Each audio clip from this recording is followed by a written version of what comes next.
I mean, obviously, I don't think there'll be a wide receiver in the first round, but anything past round 2, maybe you can trade back up, but you got to guarantee them we're going to get the Lions will at least get a good pass rusher and a good offensive lineman. And then after that, I'm open to it because I don't mind because you don't really have a plan after Tim Patrick. And if you think about it, I mean, let's say J-Mo goes down or Amon-Ra goes down. You don't really have much Zero in terms of depth, So I don't mind it. If you can get me a good defensive lineman, a good offensive lineman, and a wide receiver at late second round, early third, I'm cool with it. I'm more open to it.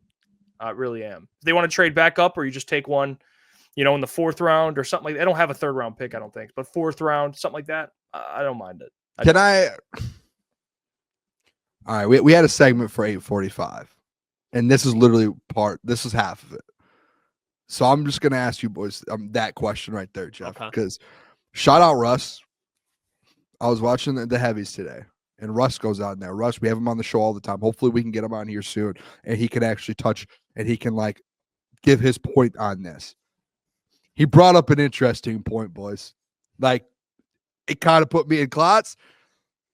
I'm interested in your opinion because you have said, and Jeff, you just said there, third round, you're good to go. So I kind of know where you stand.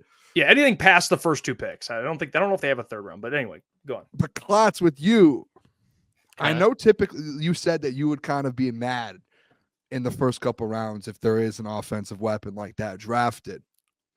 Russ brought up a really good point, and this is a point. The reason I really kind of liked it is because it's something I've been preaching over the last week, and that's Brad Holmes and BPA. And it's Brad is not going to, and again, whether you agree with it or not, and you agree with how in class, this is where I don't want to get into this side of it, where whether you think Brad is going to make the right decision or not, and you agree with the decision, he's going to go BPA. That's a matter of fact, correct? Now. Yeah. With some context there. Yeah, you could say, well, BPA, but you need edge and you need offensive line. Let's say Brad goes strictly BPA, doesn't take all of that into just strictly BPA. Russell brought up a good point, boys. He said, if we're being honest with ourselves, 28th overall, BPA, say Brad does not move. And a player like Emeka Buka or Luther Burden, Russ brought up and he said, if you look at guys, if you look at all of the top tier rankings of players in the NFL draft, those guys are ranked in the top 30. And if you're strictly just saying BPA, those guys fall under that. They do. And again, whether you agree with it or not, they do. And if Brad goes BPA and he says, and this is Russ's point, trying to get younger, they have talked about it all off season long that you need to get younger at the wide receiver position. Boys, you guys, we've all agreed on it. You're not paying Jameson Williams probably. It's not going to happen. But if somehow he goes BPA at 28th and gets Luther Burden and you move on from J-Mo and then you have a 5-year contract just like with J-Mo, but a younger guy who's healthy, who has the upside, Emeka Ibuka, Klotzy, and you're like, these dudes are dogs. They're this good. And now you pair him with Amon-Ra and Sam, and you get cheaper and you get younger at that position. I didn't hate what Russ was saying. I looked at myself in the mirror and said, Booner, you've been arguing BPA this whole time. You can't go against your theory. You can't do it. He's bringing up a great point. There's an opportunity. It's realistic that is your BPA at 28. It really is realistic. It's crazy, boys. As crazy as it sounds, it's the name of the game with Brad Holmes. He went and got Jahmyr Gibbs, Jeff Iafrate. You hate running backs in the first round, and he got Jahmyr Gibbs. You're not going to take anything off the table for Brad Holmes. That's why I told Klotz, be prepared for anything to happen at 28. And whether you agree with it or not, just be prepared. Buckle up. So strap up. No titty. Take away. Be prepared. You like it. No, okay. Because let's get away from you're speaking for Brad. I want Boone. I'll say this. What do you think? I'll say this. With that? Yeah. No. That's what I'll say. No. Give me a second, because you got to process this. I would be a little upset in the terms of I know what the team's needs are, but I would be like, I'm going to look around at you boys and be like, try to tell you boys. Like, I did everything I could to tell you guys. What do you think? You, Booner, my good friend. Not like, oh, I told you what Brad would do. No, what do you think? To be honest, if I'm being dead on it, do you want me to be honest with you? Yes. If all of the edges are off the board and the offensive linemen are off the board and he goes wide receiver and then he trades up from 60 and he gets an edge like a Jordan Birch, or he goes and gets like, I don't know, who are guys that we've talked about at those positions. If he gets an edge, Princely, Birch, at like 40 or 50, would I be mad? No, I would just be like, okay, this is because one thing I've talked about all off season long, and this is where Lions fans and people need to kind of wrap their head around, is this team is built.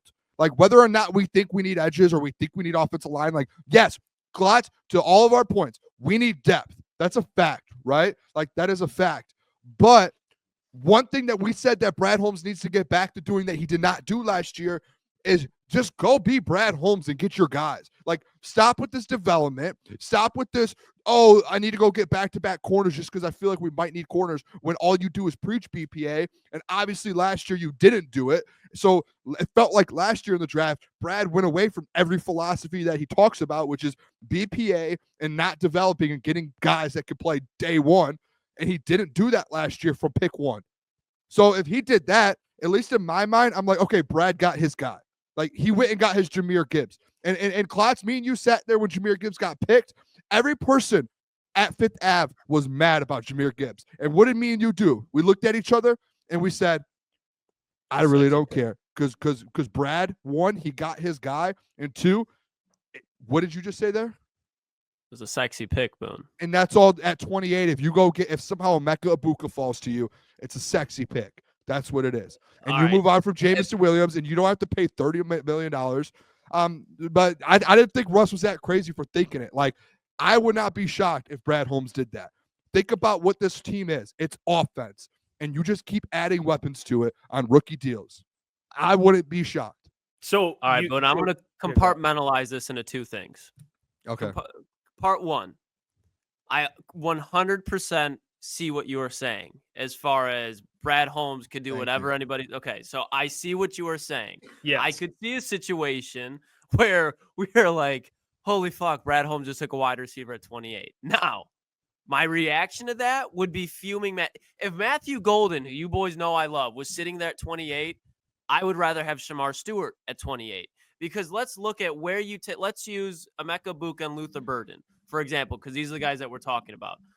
These aren't guys that are going to be on the outside. These are going to be guys that are predominantly in the slot. They're not passing up Amon-Ra St. Brown anytime soon. And in my opinion, you're not re-signing Jameson Williams. So you're going to try to keep him as long as you can because he's going to be very cheap and a very, very explosive weapon. You also have Sam Laporta. And Sam Laporta is something that keep adding weapons. But my point is, you're taking this guy with a first-round pick, whoever this player is. You could get even Jaden Higgins in the second round. You could get Xavier Restrepo in the third round. This is like forcing. You just want a player so bad, you're forcing him on the team. And it's not. I'm trying to say a situation that's not Hendon Hooker because it'll never be that dramatic again, but where you're just having a really good player held hostage because you have somebody that's better than him already there. And it's like, there's a very good defensive end class, very good offensive line class. If you really do not like how the board sits and you're like, okay, we're going to take a wide receiver here, trade back in a next draft. If you want to go get a wide receiver, then you can go get a wide receiver. Then you can trade back into this draft and get a wide receiver. I'm not saying, Booner, that you are saying that that's the best thing that's going to happen. I understand you're saying this is a situation that could happen. That's all. I want the people to know that. I'm not banging the table for a wide receiver at 28. I understand. So you wouldn't like it either. Listen, I want an edge. I get what you're saying. But if it happened, I'm going to sit there and go, okay. If it happens, I'm going to go, okay. Like I see, like at least, like I'm not going to be happy, but I'm going to look at it and go, okay. Brad Holmes he's sticking to his guns, and like that's how he built this team, and he's going to continue to do that, which I can live with. Like that's right. And people, I get it in the chat, like Booner, what are we talking about wide receiver? Listen, this is something I heard today. Shout out Russ. Russ brought it up. Yes, and I'm bringing it to the table, saying, hey, how would And for me, it's more so like, hey, be prepared for it. Like, I'm going to be prepared. If I'm being honest, boys, I'm going to go into this first round on that Thursday, wherever we're at, whatever bar we're at. And I'm just going to go strap it in. Like, here we go. Like, we're about to go for a ride here because we have no clue, especially at 28. You have zero clue what's about to happen. Well, but we're talking two different. You're stating the obvious, and I don't mean that disrespectfully. Like, no one knows what they're going to do in the first round. Okay, we got that out the way. Now, what do we think about a wide receiver at 28? You would agree then. It would be, I said that. If you listen, I definitely said that. No. That's why we're not going to argue right now because we agree. Yeah. Like, wide receiver at 28 would be idiotic. It would be the only spot we would butt heads is me being like, okay, I can deal with this. Now we can figure it out and move on. But I think if it did happen, all right, what's your plan after this? Are you going to go get a Jordan Burch? Are you going to trade up and make another move? Like, is this your only move you're about to make? And if that's the case, then I would be like, okay, what are we doing here? Like, but again, like I've been the number one guy in the city of Detroit to bring Jaden Higgins to Detroit. Like, I think that move would be great. But I have said multiple times over the last 3 weeks, if you have opportunities, again, and this is where I think Brad's mindset goes, and I don't think he's going to do it, but if you have an opportunity to keep adding weapons on this offense, especially like the number one thing, like you look at the Bengals and you look at some of these teams trying to keep weapons, like the Chiefs, boys, remember the Chiefs, perfect example actually with Tyreek Hill. And then who do they draft at the end of the first round? No, go on. I'm just saying, like, you add the. I'm not shocked. Like, these NFL GMs, they love weapons, they love playmakers, and if there's one on the board where you're like, oh, like if you feel like he's top 15 on your board, and you're sitting at 28 or 30 or whatever it is, those guys aren't going to pass. Well, we can agree. That's why it's like, be prepared for it. Be prepared. Got it. We can agree though. Pick would be dumb. Like, this team does not need a wide receiver, right? In the first round. It does not. It'd be a little ignorant. It doesn't. You have Jameson. You said the word again. Need. You have Jameson Williams under contract for 2 more years. You don't need a wide. Like, I get, like, we're acting like Jamo's in his last year. He's got 2 years. Agreed. So you don't need a first round wide receiver if you want. What? The word need, it just has to get out of vocabulary with Brad. Like, I'm not going to sit here and just like whatever, Brad. Like, I don't like the pick. I would hate. We cover Brad Holmes, like, but you got to get into his mind a little bit. But I have to tell you, I owe the people I have to say what I don't like it. I wouldn't like it. I would be upset. I would be confused. It wouldn't make any sense to me that the biggest problem with this team over the last 2 years, offensive line. Okay, you need to protect Jared. It's a strength. I get that. But a weapon in the first round, it's like, what the fuck are we doing? I mean, a wide receiver, you could go take one next year in the first round. Please address the biggest position of need, at least in the first 2 picks, because if you take a wide receiver, now you're looking at the second round going, well, we need a guard and we need an edge. Which one is it going to be, Brad?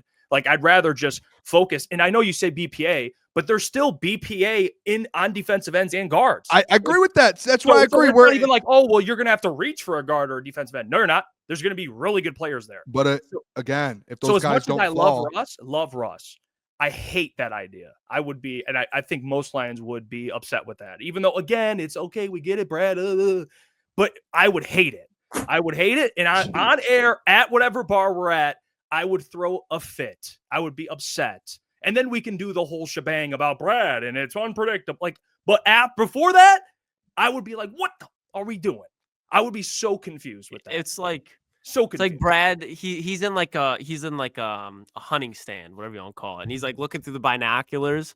He's like, oh, there it is, Emeka Buka, 300 yards out. Look at him. And you just want to take the binoculars out of his hand and be like, dude, there's whoever, Shamar Stewart, an extreme example, sitting there 50 meters out. Just take the shot. Hey, what's going on there? It's Jeff Iafrate. Appreciate you for finishing the video. You can check out one of the videos here suggested or show support by commenting, liking, and subscribing. And buy your merchandise, officialctsports.com.